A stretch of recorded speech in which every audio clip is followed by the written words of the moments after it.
Olá, galera, tudo bem com vocês aí? Opa, então vamos lá. Então, aqui é o nosso capítulo 5, Geografia 1, né? Ele trabalha a questão da estrutura geológica e mineração no Brasil, tá? Então, nós já vimos o capítulo 4, que fala sobre a estrutura geológica, né? A origem da Terra, as áreas geológicas, e agora a gente vai trabalhar a estrutura geológica. Então, a estrutura geológica, ela tem uma relação com a mineração, porque a estrutura geológica é o terreno no qual nós vivemos. Então, todo o terreno ele tem uma certa idade, tem um tipo de rocha, tem um certo tipo de processo que deu origem àquele terreno, e esse terreno nós chamamos de estrutura geológica. Existem três tipos de estrutura geológica. O escudo cristalino, que é um terreno antigo, com rochas antigas, que foi muito gasto pela erosão. O dobramento moderno, que é o terreno recente, o terreno mais recente aí na questão das áreas geológicas, geralmente surgiu de choques de placas tectônicas. Aí você tem placas que afundam dentro do manto, tem placas que só erguem, são as cadeias montanhosas dos dobramentos modernos, e as bacias sedimentares, que são áreas que estão entre os escudos, né? Os escudos também são chamados maciços antigos, e elas são formadas por sedimentos, por rochas sedimentares, ou seja, rochas que foram destruídas, desgastadas por outras rochas já existentes, tá? Então, a estrutura geológica corresponde à base rochosa sobre o qual se assentam as formas de relevo. O relevo é toda a fisionomia, né? A variação que nós temos na superfície terrestre. Aí eu coloquei um exemplo aqui bem fácil para vocês entenderem, né? Suponhamos que eu tenho aqui um corte do relevo.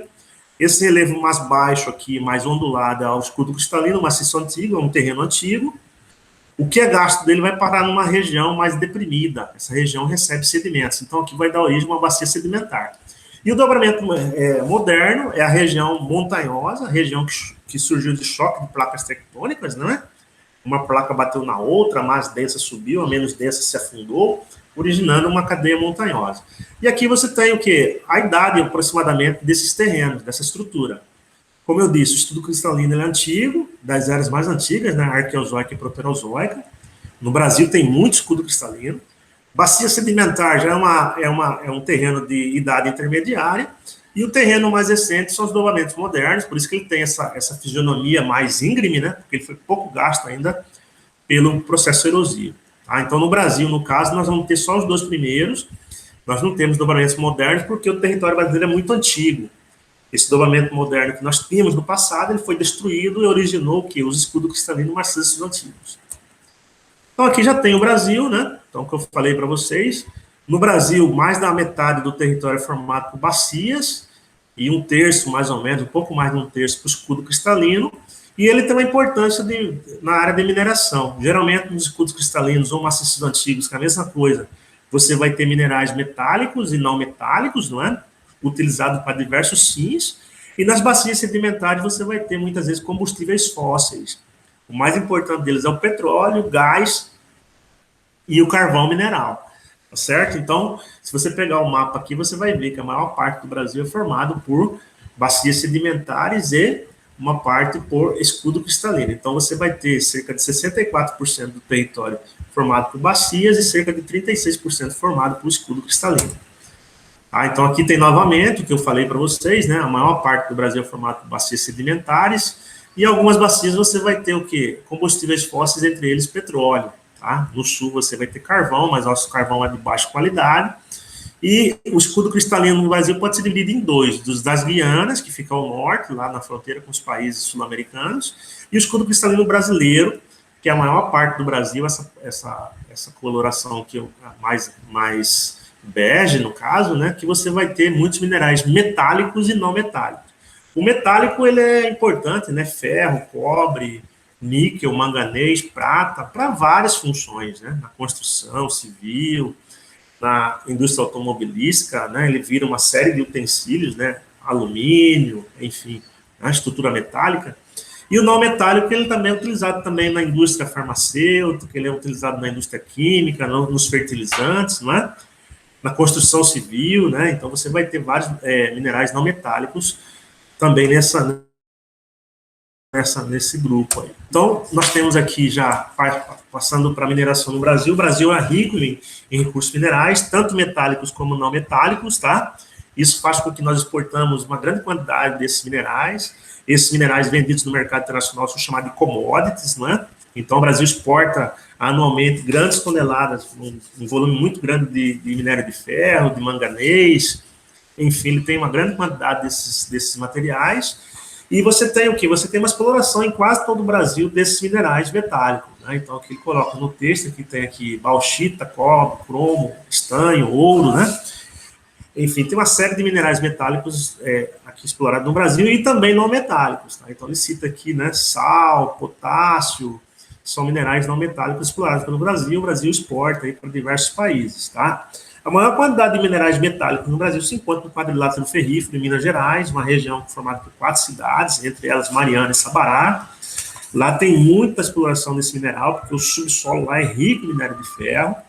Só que a maior reserva está no Pará, na Serra dos Carajás. É lá que você vai ter a maior reserva. Mas você tem também cassiterita no Brasil, né, utilizado numa solda. Você tem a bauxita, que vai originar o alumínio, né? Ou seja, você tem um país que tem uma grande quantidade de recursos minerais.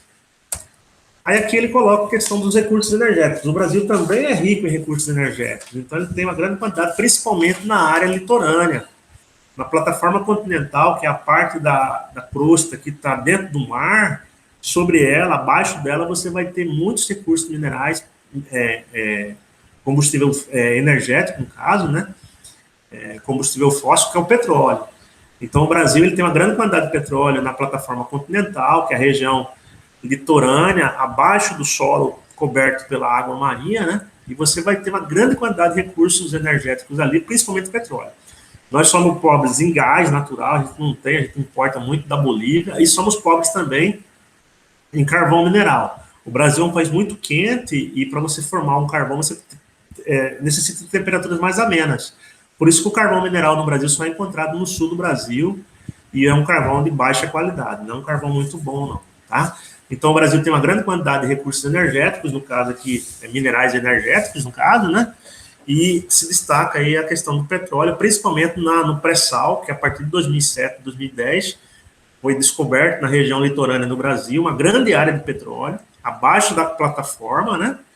Uma camada rochosa, uma camada de sal, e lá embaixo, abaixo dessa camada de sal, você tinha o ouro negro, né, o petróleo. Então, o Brasil é riquíssimo em recursos energéticos, principalmente com destaque maior para o pré-sal, que fica na região litorânea do Brasil, lá que você vai ter muita quantidade de petróleo. Aí, com relação ao nosso país, e comparando ao mundo, nós utilizamos muito recurso energético renovável, né? E nós temos também muitos recursos aí não renováveis utilizados no Brasil. O renovável seria aquela energia que você tem à disposição, a energia solar, a biomassa, né? O próprio vento é uma energia renovável, a própria água, né? Alguns colocam como sendo renovável, e boa parte da matriz energética que é utilizada para gerar energia no Brasil vem de fontes renováveis. Diferentemente do mundo, que você vai ter o quê? 13% só que o mundo utiliza de recursos renováveis. A maior porção, mais de 80%, é não renovável. Qual que é a vantagem de você utilizar muito renovável? Como o nome já diz, né? Você vai ter sempre à disposição. Então, hoje está aí uma febre de instalar placas solares, porque a placa solar vai utilizar energia solar, que é uma energia totalmente renovável. Correto? Então, se você investir muito na energia renovável, você vai reduzir os impactos ambientais e automaticamente você vai aumentar o quê? Você vai contribuir, né? Você vai aumentar para a melhoria da qualidade de vida de todos nós. Só que você tem o quê? A questão da exploração do recurso natural, do recurso mineral, no caso, que é o nosso foco, ele gera o quê? Grandes problemas ambientais, porque quando você vai explorar uma mina, seja ela de ouro, de diamante, de minério de ferro, de cassiterita, de estanho, de manganês, você vai ter que extrair esse mineral. E quando você extrai, você derruba a vegetação nativa, você faz grandes buracos no solo, você tem que escavar, não é? Isso aí provoca o quê? Provoca poluição do solo, poluição da água, você tem o quê? Poluição atmosférica, porque você tem muito maquinário ali liberando poluentes no ar. Então tem um grande impacto ambiental que provoca uma grande poluição ambiental, né? E aí é necessário que se faça, né? Que se faça essa exploração de uma maneira ordeira para que não ocorra os grandes acidentes. Vocês viram aí que nos últimos 5 anos nós tivemos grandes acidentes aí em áreas de rejeito, né, em áreas que armazena dejetos da exploração mineral que acabam rompendo, né, Sobradinho, Mariana. Isso aí vitima as pessoas, né, acaba provocando até mortes de várias pessoas que são soterradas por esse rejeito dessas áreas de exploração mineral. Correto? Então, é necessário que haja exploração, mas que haja um processo de recuperação depois dessas áreas degradadas, para que nós possamos aí evitar uma série de impactos ambientais e também tragédias, como já ocorreram aí no passado. Aí nós temos a questão da reciclagem, que ele diz, né? Então, a vantagem de você ter essa sustentabilidade, você tentar respeitar o meio, é que você pode retirar esse material que você utilizou, esses metais, e fazer o quê? O seu reuso. Então, a latinha que você utilizou lá do refrigerante, da bebida, né? Os materiais, né? Ferro, alumínio, cobre, você pode o quê? Vendê-los, você gera renda aí para as pessoas que comercializam esse material, e automaticamente você retira essa poluição de circulação, e ele é reciclado. Então, o alumínio, depois de consumido, ele pode ser reciclado e tornar novamente alumínio. Você reduz lá o impacto ambiental na área que extrai o alumínio, você reduz o uso da energia, porque é muita energia que se usa para extrair esse alumínio, que é a bauxita, né? Que vai dar origem ao alumínio. O alumínio é um minério, a bauxita é um mineral, e você acaba contribuindo para menos poluição na sociedade, né? Você retira esses materiais aí que antes iam para o lixo. Então, tem uma série de benefícios com a reciclagem, não é? Você diminui a poluição do ar, evita o desmatamento, melhora a cidade, aumenta a questão da vida útil dos aterros sanitários, evita o entupimento de bueiros, enfim, reduz o consumo de energia, que é importante, a energia está caríssima agora, né? Você evita o esgotamento dos recursos naturais e gera emprego, porque tem muitas pessoas que trabalham nessa área de catadores, né, de comerciantes, que compram, revendem esses materiais reciclados. Ok, pessoal? Então, aqui tem o exercício novamente, tá? Vocês façam, né, mais essa atividade aqui do capítulo 5. Postem lá e até a próxima, galera. Fiquem com Deus aí. A gente se vê.